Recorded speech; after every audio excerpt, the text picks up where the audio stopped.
students of ED2, which is the foundation year of the Environmental Design program at the Faculty of Architecture at the U of M, were selected through their competition entry, Weave Wave, to participate in version 2013 of the Warming Huts. Their project, which involved over 100 studio participants, will be the longest warming hut ever to be built on the longest frozen skating trail according to the Guinness Book of World Records. The resultant collaborative structure speaks volumes to the dedication of its designers. Please welcome representatives from the students of ED2. Great, all right. So, as you have seen, there are many more speakers than usual standing up here tonight, and we only represent 1/5 of the ED2 design team. So, working in a group of 100 was a huge creative advantage, but it was also one of our biggest challenges. So, group work was something that we needed to learn, accept, and embrace. So how do you even begin to listen to 100 voices? How do you create something in such a massive group that still successfully represents each individual? And most critically, how do you incorporate 100 people without creating a mess of materials and shapes? So our process began when we were asked to design warming huts as part of our Shred project, which is a short, intense period of design. And working at such a fast pace with lots of people that we didn't really know yet was quite a challenge, but after the 3-day assignment, we presented a lot of final ideas, and we voted on the best project Weave Wave to submit to the Forks. We were thrilled when we found out we had won the competition. Several of us went down to the Forks for the press reveal of the 2013 Warming Huts.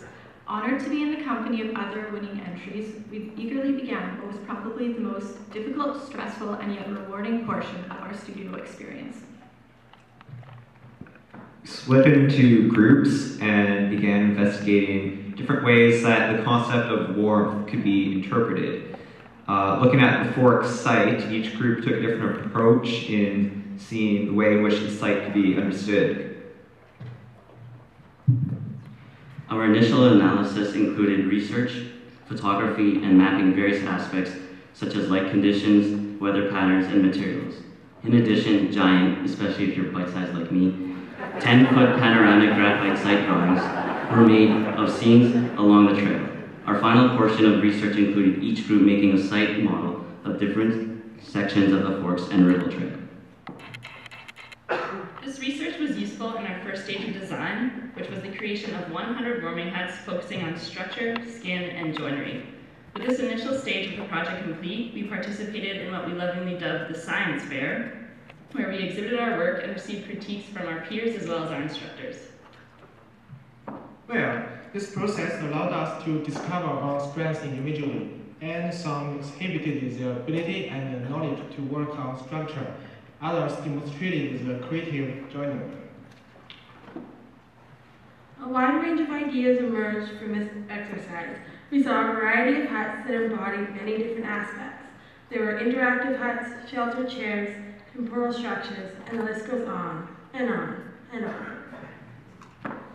So taking a step back and reviewing the diverse array of materials, forms, ideas, and opinions, we were quickly led to the realization that our hut was beginning to look like architectural insanity on ice.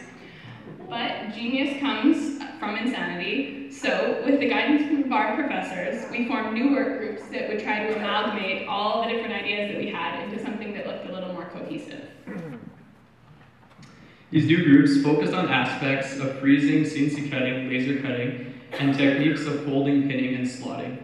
In an attempt to find a point of connection between our designs, we all looked at different ways to incorporate braiding, tying, knitting, and knotting. In these organized groups, we were encouraged to focus on design specifics, enclosure, threshold, and seating. With a total of 12 groups, we worked really hard creating quarter-scale models, as well as building, for the first time, a section of our hut at a 1-to-1 scale. At the end of our fall semester, we presented these 12 models in an exhibition, or more appropriately, an execution style review, where we also displayed our analysis site drawings, as well as our fully assembled river model.